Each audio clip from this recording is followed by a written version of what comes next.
63, so I suggested they get a big tree so I could see it. It's going to blossom. Matter of fact, if you look at the very top, it's already starting to blossom. And we'll be covered with those flowers all in next month. And it was what Mother wanted. She didn't want a lot of flowers, she wanted a tree up here. She was on the board of the society for a number of years and the secretary of the society, so she always had a deep love for this place. So I think she'd be very, very happy. Plus, I think she'd be very, very happy with the weather today. Yes. Because as I was saying to some of you, I had the horrors about the weather yesterday because I listened to the forecast. It was going to be a wonderful day, sunny and everything else, and of course, all the clouds and everything else came in. So we've got Mary's weather. So we'll have John who's going to sing something. John was Mother's favorite musician. She knew him as long as I've known him, which is too many decades. John? And Jean. Most of you probably know Jean, because Jean's been on the North Shore, now in Haiti a lot. And the two of them make wonderful music together.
Well, I don't know how many of you have ever been to a Quaker memorial service.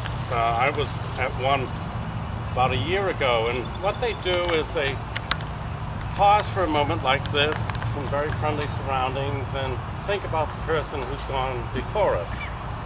And so sometimes people get up and say stories, and sometimes everyone just sits. So I've got just two things. Mother was always somebody for brevity, so I'm not going to say much, but one of our friends, Jim Zaffris, who a lot of you knew as the president of the Danvers Savings Bank, sent me a card and said, and really summed up Mother in a couple sentences. She was one of those rare people with whom one always had a kind of casual, almost informal relationship, who yet had a lasting impact on your life. Your mother was one of those people, unpretentious but inquiring, extraordinarily gracious and thoughtful, and I love this, but tough as nails when principle was on the line. And you all knew that. I mean, and I called Jim yesterday and thanked him for this, because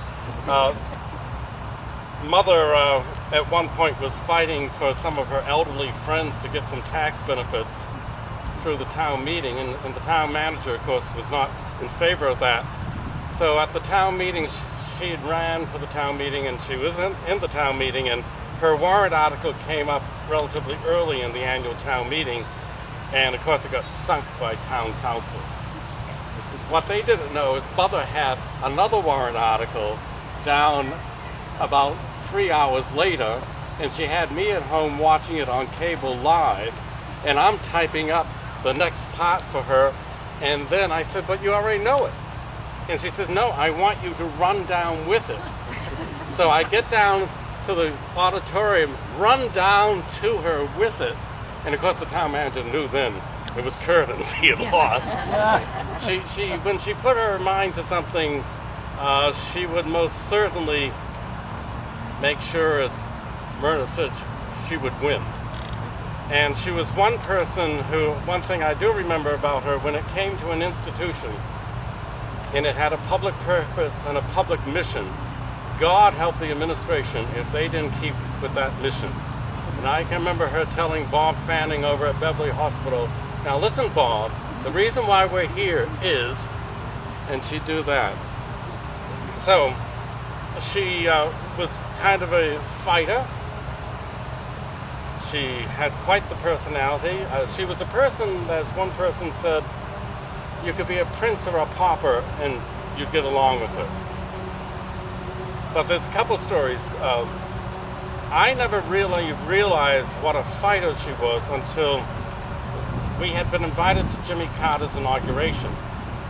And we were with the Speaker O'Neill had invited us. So we went down to Washington, and we were with the congressional delegation from Massachusetts. And at that time, the Speaker of the Massachusetts House was Tommy McGee, who was the toughest person going. I mean, he had been at Iwo Jima. He was brutal in his politics. This is a guy, when he was skiing, went into a tree, broke every bone, got up, put himself back together, and all that. And I was saying, well, do you know Tommy? And she says, yes. And I said, well, didn't you grow up in Lynn together? And she said, yes. So the morning of the inauguration, we're in the congressional dining room, and there's the Massachusetts delegation. And it was Moakley and Markey and Nick Mavroulis, and they're all talking about how tough Tommy McGee is. And they're explaining to the Georgia delegation, because Carter was from Georgia, who Tommy McGee was. So everyone's like, oh, this Tommy McGee's all that. So Tommy's here, my father and I are here, and Mother's here. And we're going through the line, and all of a sudden Mother says, hi, Tommy. And I'm thinking, this is going to be interesting. So there you got the toughest guy in Massachusetts politics, takes his tray, looks over, says, Mary, and starts backing up. So Sylvia Conti was the congressman from Springfield, and Sylvia was the only Republican. So my mother was very bipartisan. If you were a good person, she'd support you. So 4 years later, we're at the Reagan inauguration. And Sylvia's with us, because now Reagan's Republican, Sylvia was the ranking Republican from Massachusetts. And we're going into one of the inaugural balls. We get out of our limousine, and the limousine behind us, the door swings open, this big, tall guy, John Wayne, comes out, thoroughly drunk.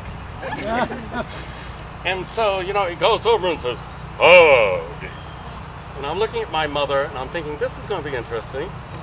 And then he says, well, you're a fine filly. And I'm thinking, oh boy, it's Sylvia Conti now. Sylvia had the most wonderful facial expressions, and he's got this look of horror in his face. And John's hand is coming down to pat my mother on the fanny. And I could see the Washington Post the next morning, And Sylvia looks at John Wayne, and the hand froze. And then he says, oh, John, this is Mrs. Eisenhower. Of course, then, John quieted down. But she always had that presence, and you could get along so well with her. But boy, when it came to principles and things like that, she was solid steel. And as I mentioned to Tony and Chris Patton, she would always be doing things and not telling me. Like the day I drove through Danvers Square, and she's with Chris in Danvers Square holding up signs protesting the war. And then, and I was always thinking, this isn't really the best political thing. So that's a couple stories, and I think that kind of sums it all up. So, and I'm sure you all have memories of her over the years and all that. So anybody wants to get up and give a story, you can. You have a question? We all knew the older Mary, the feisty Mary. How was it growing up with Mother Mary? Oh, Mother Mary, well, she ran a tight ship. Myrna asked how was it growing up with her. Well, first of all, I did all my homework all the time. Second of all, she'd drive me to St. John's Prep in the morning, and she'd just say, now, we're spending a lot of money here. This is what you got to do. You better get good marks, and this, and this. And I always thought, I'm a kid, and I was perfectly happy being a kid. And one day we're in church, and I always used to walk in front of her because I was a kid. And all of a sudden, this hand goes on my shoulder, pulls me back, and she says, I can't see over your head. You're grown up. Walk behind me. So that was Mother. And she was always doing kind things for people, and it's amazing how many people she knew and how many people she touched. But she was a lot of fun. One of the real kind things about Mary that I remember distinctly is I went to St. John's Prep also. 1 year. And my favorite teacher at St. John's Prep was a fellow named Brother Nicodemus, the Bavarian brother. And I just was a little boy and just found him just gracious and wonderful, and I became me with Brother Nicodemus. And he had a lot of transitions in his life, Brother did. And the Eisehauers, Harold and Mary and Wayne, not only became friends, Wayne also a real brother, but they became real family. And holidays, Christmas and Thanksgivings were always spent at the Eisehauers with Brother Nicodemus. Loving him as much as I did, and I still think of him almost daily, I think. I'm appreciative of the Eisehauers and all that they did for Brother Nicodemus.